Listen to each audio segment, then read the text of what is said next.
Welcome back to the Kentucky Kernel Sports Podcast. We're looking a little different today, but I'll be your host, Cole Parke. Today's episode will go over Kentucky versus Louisville, Mark Stoops to Texas A&M, transfer portal news, NFL draft news, and college football playoff expansion. I'm joined today by Isaiah Pinto and Cetinok, and let's get into it.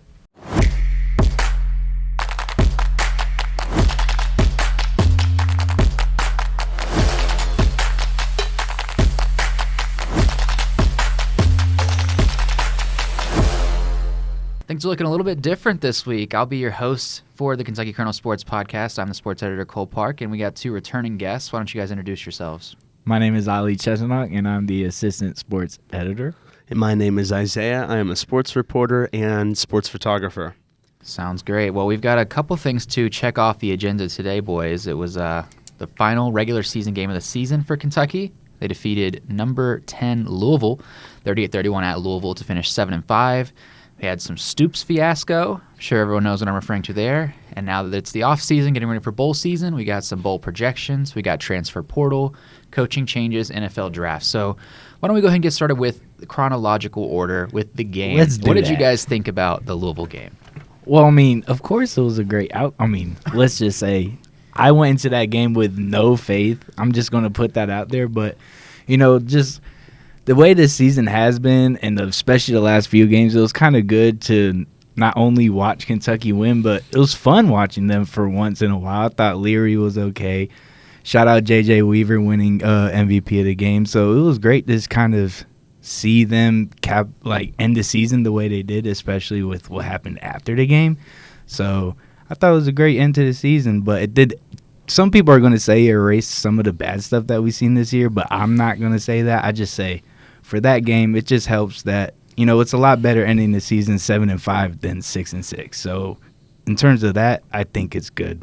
And absolutely, and there's no one that's going to deny that we were here on this podcast over a week ago before the Louisville game, and things were bleak. I admitted it, you admitted it. We were talking about some things, but it was definitely, they surprised a lot of people. What did you think about it, Pinto? Yeah, absolutely. A statement win would be an understatement. Obviously, giving the scenario with Louisville having a great run this year, an unexpected run, and UK coming off of a sloppy loss against South Carolina, it kind of felt like, okay, well, I don't know how much juice this Kentucky team's got, and the defense just really impressed me, and the defense has played great in the second half of the season, and I just feel like, it's just a testament to the defense keeping the offense in the game, and the offense capitalized. It's as simple as that. It was a really satisfying win for the Cats.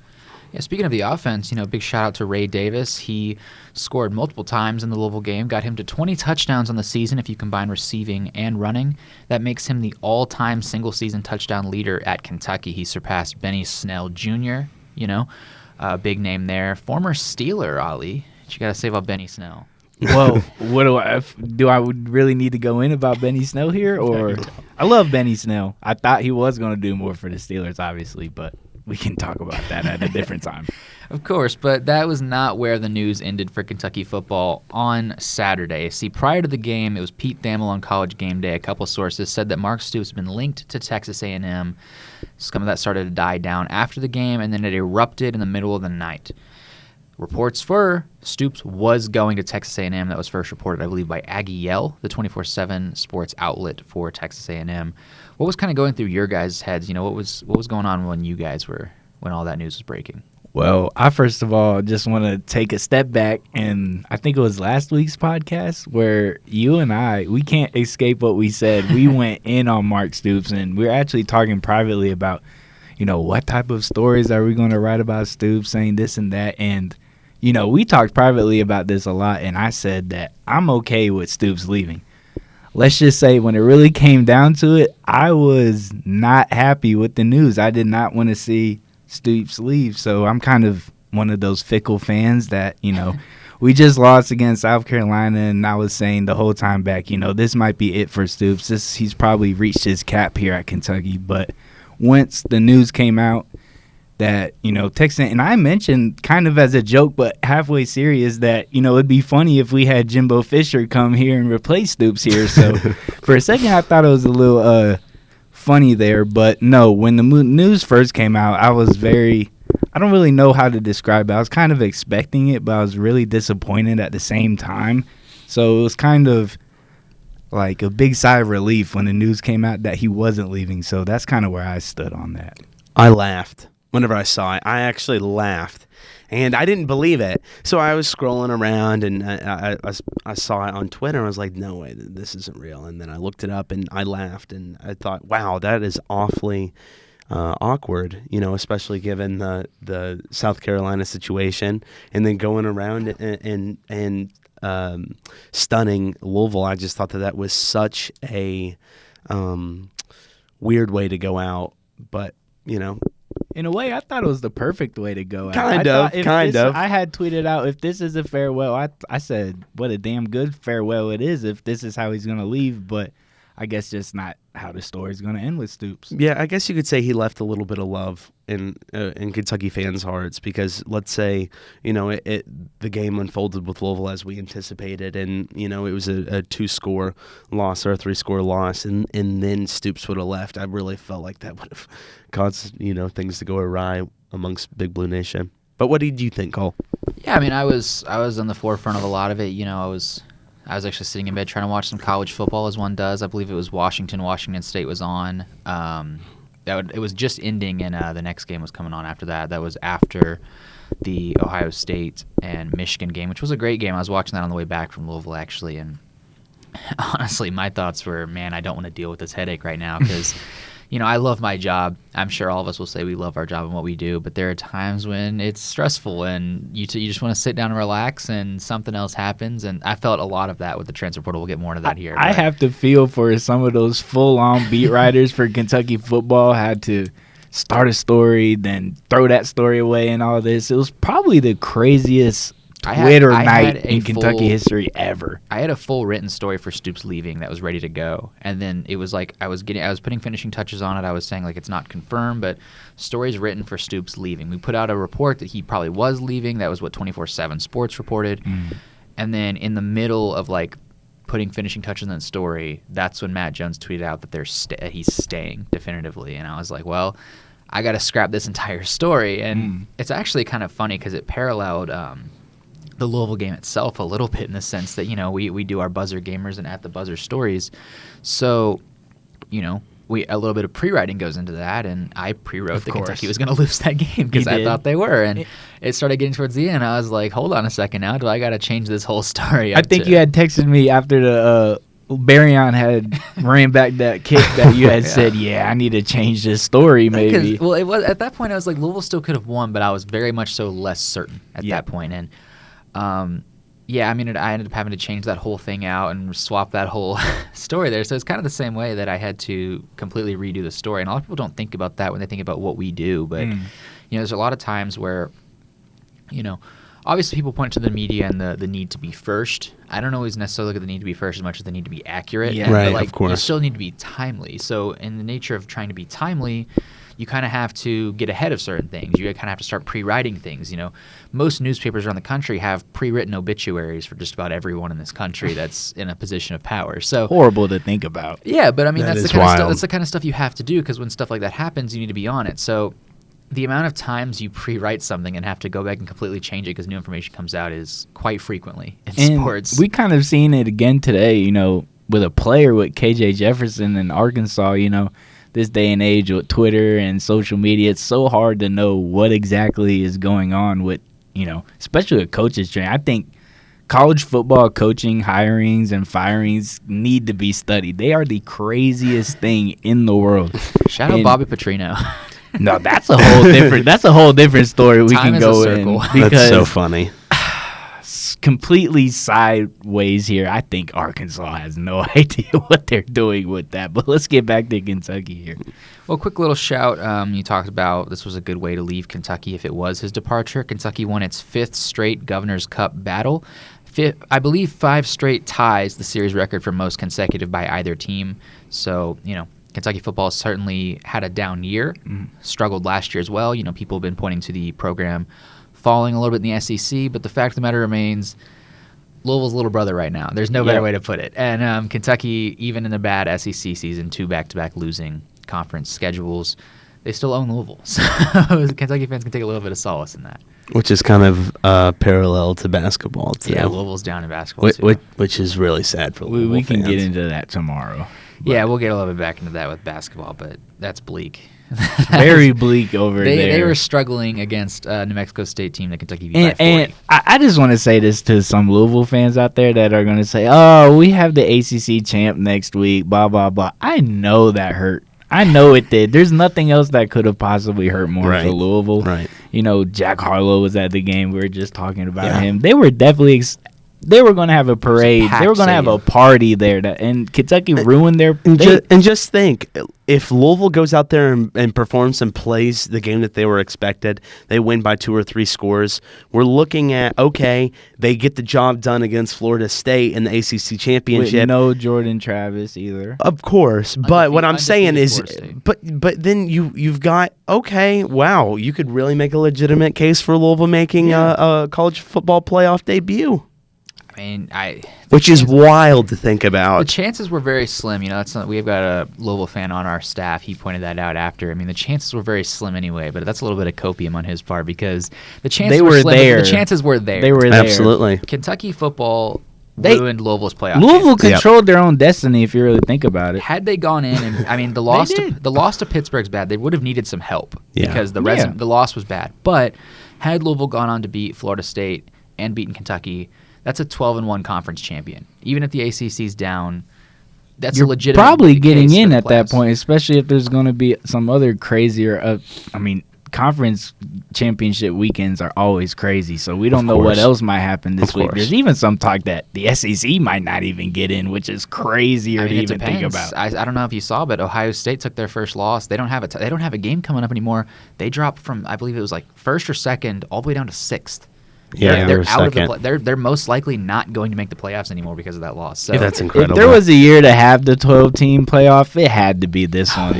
No joke. So it's kind of awesome that this is the last year of this format that is the craziest it's ever been. So yeah, I mean, to that point, I mean, you look at a team like Kentucky, not these last 2 years, but in some of those 10-win seasons, they might have had a case for it to be a 12 in a playoff. So. And who knows, there could be a lot said about Kentucky seasons kind of folding after they play Georgia, but who knows how the Kentucky teams act in the next few years that, they can go into Athens undefeated and then lose and then still feel as if, we're still in this. Because I do think that a lot of the downfalls we've seen in some of these years have been, we're out of it. There's nothing really to play with. Lack of competitiveness. Now that changes. I think LSU has like 3 losses and they're 15, so that's like right there. So it changes a lot, and I am a little scared that it's going to end up just being the few same teams every single year, which it already is, but it's definitely going to be fun. And on-campus playoff games? Well, I'm also thinking, though, it can't be few because, I mean, whenever you got 4 from the original, anything that's bigger than 4 makes things feel less. Well, I mean, to that point, though, I mean, you'll see a lot of the same teams, I'm sure. Of course. I mean, you've got your powerhouses. Yeah, your Texas, Notre Dame, Alabama, Georgia, Ohio State, Michigan. Those teams are going to be there. Right. You can say what you want about Notre Dame, but they usually win enough games that they're in the conversation. He knows I was going to say something and for Notre Dame being the first team out of his mouth. That was a little my wild. point there was not to emphasize Notre Dame's on the same level. It was to emphasize they usually build a schedule where they're always in the conversation. For sure. Right. But you look back in the last 5 years or so, I mean, there's been a lot of teams who have been in the conversation for the playoffs and then been bad. I mean, we're not going to forget that Iowa was a potential playoff team a few years ago. I mean, they're in the Big Ten title. Iowa has the potential to do the funniest thing ever this weekend, by the way, and I would love it. Did you see their head coach's quote there? No, what did he say? They asked him something about, like what the implications of this game was, and his answer is basically, we could make the college football playoff committee really struggle, and that he said, quote, that would be pretty funny, I think. That would be it would be awesome to see. Yeah, I like the idea of expanding it and giving teams more margin of error, and that's the thing that's ridiculous. And even Tennessee last year went 10-2 in the regular season, and with one sloppy loss, Hendon Hooker is sidelined for the rest of the year with the ACL tear.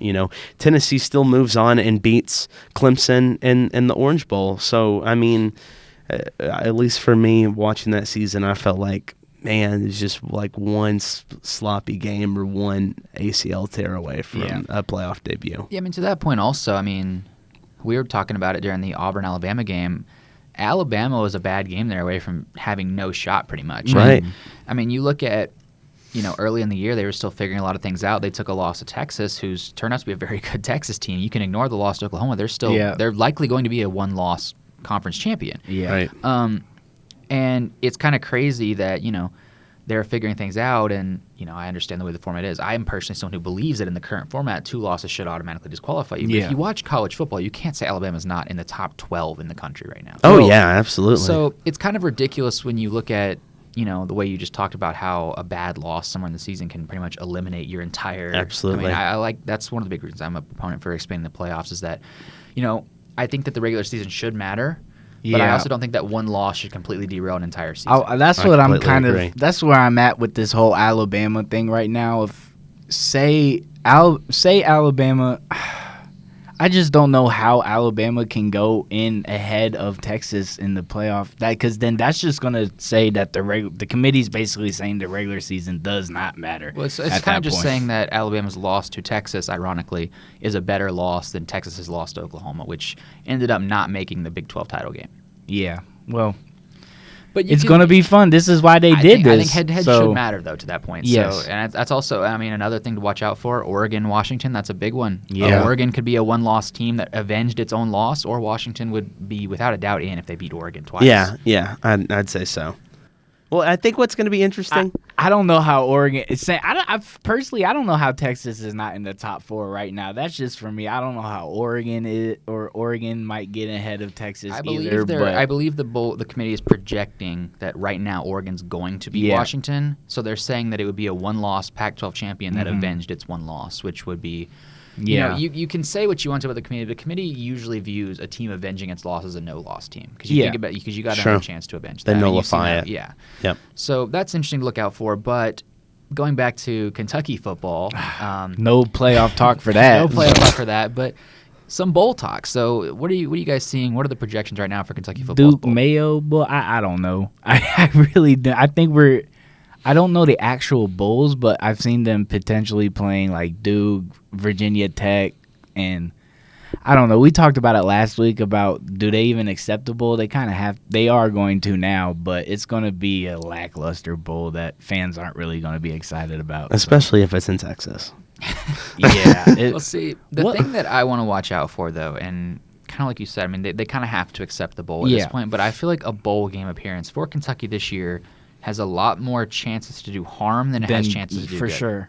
Because, I mean, like we were just talking about with Duke a little bit, if they do face Duke, Duke head coach Mike Elko is the one who did accept the Texas A&M job. The gig over Stoops. He said gig 'em. So, Yes. That ex-A&M guy, too. Would be an absolute nightmare for Kentucky to lose to Duke and presumably an interim head coach. Yep. That would be a nightmare scenario. I don't know that Mark Stoops wants to get a mayo bath necessarily. Yeah. But, also shout out the Pop-Tarts Bowl. Edible mascot, what are we doing? Are you serious? Yeah, their mascot's going to be a giant, actually edible Pop-Tart. Okay. What actual bowls are they projected to go to, though? Duke's Mayo is the big one I've seen. I said that as a joke. I believe that's in Charlotte. The number one, yeah. And then there was one other one. I forget the name of it, but they were projected to maybe play like Virginia Tech. There was one that was pretty close to Texas, I think. I obviously would, out of the two for our job-wise, I'd prefer Charlotte. It's a lot easier to get to than Texas. Yeah, no joke. But honestly, at that point, I'd prefer just Nashville at this point because that's super easy to travel to. But I don't know if that's an option anymore. But, I don't think it is either. But I mean, at the very least, though, what are you looking? I mean, say Kentucky does accept the bowl. They go to just say Duke's Mayo, even against Duke, even against Virginia, it doesn't matter. What are you looking to see out of Kentucky, and what does Kentucky need to do just to not, one, fall on its face, and two, to make it the most beneficial it can be? I'm going to say I honestly don't think that the outcome is going to have a big deal on the program, I think. Because if you do win a Duke Mayo Bowl, how much good is that for your program, really? So what am I looking out of the team? Just show that you care, I guess. Be competitive in whatever game that you're playing. I'd like to see, there's some talk about maybe Leary might come back next year. So I don't know if that's going to happen. I'm not here to tell you what's true or what's not true. So, but, I like to see Kentucky win, obviously, but I also don't think that there's a lot riding on this game. We again, last week, it's almost as if, is it even worth playing? But, yeah, I don't think this game is really that important on the program. But I feel like it's more downside than upside, though. Yeah. If they lose, I mean, it would just be humiliating.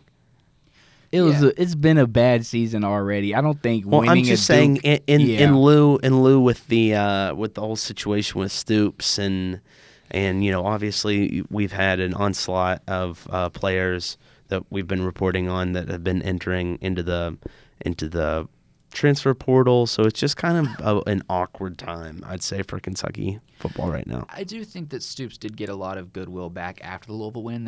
Some of that might go away with a bowl loss. I don't know it's going to matter as much, but it's just you don't want an ugly loss against a mediocre team because people know in their hearts that this was a not good season. I would say if they are going to lose, it has to be in what type of way do they lose the game? Do they get overwhelmed and humiliated? If that happens, then it's obviously going to be horrible for the program. But I don't think a close loss to whoever they end up going to play is going to be that detrimental to the program. So I'm not writing too much on this game, really. I mean, to kind of counter what I just said myself, though, to an extent, I mean, there was still plenty of hype going into this year after last year's 21-0 loss to Iowa in the Music City Bowl. Everyone kind of just immediately wrote that off as nobody cared and got more people were watching the Louisville game at the time. Yeah, but does Devin Leary actually have any eligibility left? I was under the impression he can't come back. I've heard that's the plan right now. Really? He is coming back. I wasn't because aware that who was an else option. is it going to be? And they'd have to get a portal guy. Well, I've heard the rumors that Kentucky could be in the hunt for the Utah State quarterback. Ooh. I saw there's actually been a lot of big names quarterbacks joining. I saw KJ Jefferson would Riley be cool. Leonard. Riley Leonard entered today as well. Miami's really? quarterback is in the transfer portal. Max Johnson. Yeah, Van Dyke. Miami had Van Dyke. Max Johnson did too, I think. I think so. Yeah, a couple big name quarterbacks. I mean, Kentucky certainly has some options. Grayson McCall out of Coastal Carolina. Yep. Yeah. That's a big guy at Coastal Carolina. Gave them some great times there. I mean, they had a couple good seasons last few years, but not necessarily last few years, but a few years past. Some big names to look out for, but on that note, Kentucky itself has had a few players enter the transfer portal. It's still looking to get some back in, but it's had a few players enter. So got a few names here we'll run over. Isaiah Cummings entered today. We need to update the transfer portal tracker with that. I'll do that after the show. It'll be updated by the time this podcast goes live. First one was Jalen Geiger. Then we have Grant Bingham, DeKel Crowdis, and Jamaris Dinkins. So to me, Isaiah Cummings, honestly, personally, I think he should have transferred a year ago, and that's not because he's a bad player at all. I just think Kentucky, didn't use him enough, and when they did use him, didn't use him correctly. So I'm kind of disappointed at the program more than Isaiah himself because I thought he could have been a real special player. He's from the state. He was highly recruited in high school, and he's shown flashes throughout this year that I think he had a 55-yard catch this week, and he was only targeted one time. We were at South Carolina. He had like 70 yards only on 2 targets. So, I think they're going to not miss Cummings because, again, they didn't use him a lot, but I think that's almost a missed opportunity there with him. I think if you look up and Isaiah Cummings is one of the better offensive players on a team wherever he goes, it wouldn't surprise me in the least. Sure. I think he could be a serious weapon on – I don't necessarily think he's going to be one of those guys who goes to a bigger program necessarily. He'll probably go to somewhere smaller, but I think he could be potentially even target number 1 or 2 in a lot of cases for sure. At a good school he goes to. Obviously, the big one other than Cummings that caught a lot of people off guard was DeKel Crowdis. It's another relatively big name within the program to leave. Yeah. Do you have opinions? I think a lot. I've heard coming out of the team, here and there, that in practice he kills it all the time. He has since he came here, and we had that little incident that happened in the offseason too. I don't know how much that played but into what I'm about to say here, but I've heard that the coaches just don't. I don't know what it is. They just don't use him in games, which is really surprising because I think last year they had him in some games sometimes. He had targets here and there, but I wouldn't be surprised if he had less than 5 targets this entire year, let alone catches. I don't know that he had any. That's kind of crazy to me, too. Wild. You know, he's from Lexington. He was really highly recruited, too, you Out of know. Frederick Douglass High School, right? I wanna want say to Frederick either Douglass, yeah. that or Dunbar, but I think Douglas was think it's where he Douglas. was. But I think that's another one of those things that the team won't necessarily miss them. We're not going to be sitting there on Saturdays like, oh, man, I wish DeKel Crowders was here right now. We might win this game if he was on the field. But, you know, I think that is another kind of missed opportunity there with him. But I think Jalen Kiger we're going to get into, you know, he's been kind of, I wouldn't say disappointing, but maybe underwhelming this year. And you can kind of say that about the whole secondary besides maybe Maxwell Harrison. So, again, not a thing that's we're going to be sitting there next year saying we wish we had these guys right now, but, you know, just a little missed opportunities, I think. Yeah, I mean, I certainly want to point out there's very much so a few types of transfers. You have, like you just talked about, I'll use a niche example here. On the volleyball team a few years ago, Maddie Skinner transferred out of the program. There were times the year after she left, there were legitimate games where it's like we might have won that game if Maddie was still here. She went to Texas and ended up winning a national title. So you have those players, not as often, or you have players, you know, look at the men's basketball team, Johnny Juzang, who, you know, they did a little bit, but they weren't like, when they did transfer, it's like, okay. Yeah. And they went on to absolutely tear it up at their next school. I think both Cummings and Crowders could be one of those, you know. Yeah. You're sad to see them go, but it's not really like a blow, but they can really kill it wherever they do. Well, something I noticed about Kentucky this year in their offense, I didn't see Kentucky implement very much design plays for tight ends to receive the ball, and that may be under Liam Cohen's influence because with the Rams last year, I really didn't remember any Rams tight end scoring or catching an onslaught of balls. So I'm just kind of wondering, like, it's kind of disappointing for Isaiah just because, yeah, obviously the talent's there and there's flashes, but I would say that for all the tight ends, but they're just really not used for anything more than blockers. Yeah. I'd agree. Yeah, but you want to look at players who will have an impact being gone. We had 2 players enter the 2024 NFL Draft, offensive lineman Kenneth Horsey and running back Ray Davis. Arguably one of the greatest to ever do it in blue and white, you could say. I think he is. At that position, yes. I mean, as of now, he had 1 season in Lexington. He broke the record for most touchdowns in a single season. I mean, absolute legend. And I think yards, too. He almost broke the game for single game yards against Florida. Oh, yeah. He had like 260. I thought he broke regular season. I could be wrong. No. Benny's got like 1,600 in 2017, I believe. Does Ray Davis play in the bowl game? No.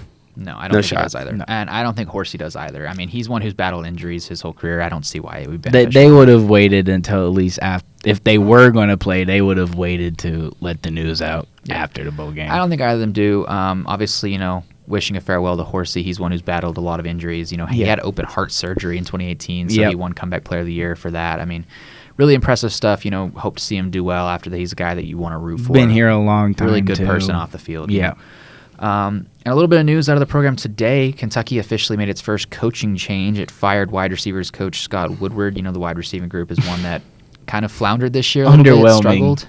You had sophomore slumps from both Barryon Brown and Dane Key, and not a whole lot out of Tavion Robinson. You've had a couple guys transfer out. My last question for you guys before we get out of here, what does Kentucky need to do this offseason portal-wise? What are you looking for them to pick up the most? Quarterback. I mean, I don't know. We were just talking about maybe Devin Leary's coming back, but it's safe to say that experiment didn't work out. And, you know, I don't like that it needs to be quarterback. I kind of want them to bring in talent and develop talent here rather than just going in the portal every single offseason. But that's the number one position that needs to be addressed, I think, if Kentucky's going to succeed next year. I mean, for Kentucky, quarterback is the easy option, but I feel like secondary depth is really important, especially whenever there's injuries. For instance, I think that Andrew Phillips missed the game against Alabama, and, you know, Alabama is Alabama, but they tortured. Jalen Milroe tortured Kentucky, so, you know, the secondary could use some help. And not even depth, but some guys that can start too, because of course, secondary, besides offense, might have been the weakest link on the team. I'm just saying you can't have too many secondary players. That's and what I'm then saying. you're going to have just some young guys, too, which young guys in the defense doesn't work a lot of the time. Could easily give the nod to wide receivers. You need some depth at that position as well to be able to challenge those guys, and need a new running back after Ray Davis is gone. But that's all we have time for today. We'll be back tomorrow talking about basketball. A lot of big things to talk about that Should show. be a fun one. You can watch this show on Spotify, I believe Apple Music as well. Not Apple Music just yet, but YouTube and on our website. We'll also share it out on Twitter. Thank you, our guests, for joining us today, and we look forward to, hopefully having many more basketball shows. This will probably be the end of the football shows for a little while, at least until the bowl game. So we thank you all for joining us on this journey all season long. This has been a big work in progress for us, and we're very proud with how this season went coverage-wise. I'm Cole Parke, your host for the day, and I thank you for joining us here in the Kentucky Kernel Sports Podcast.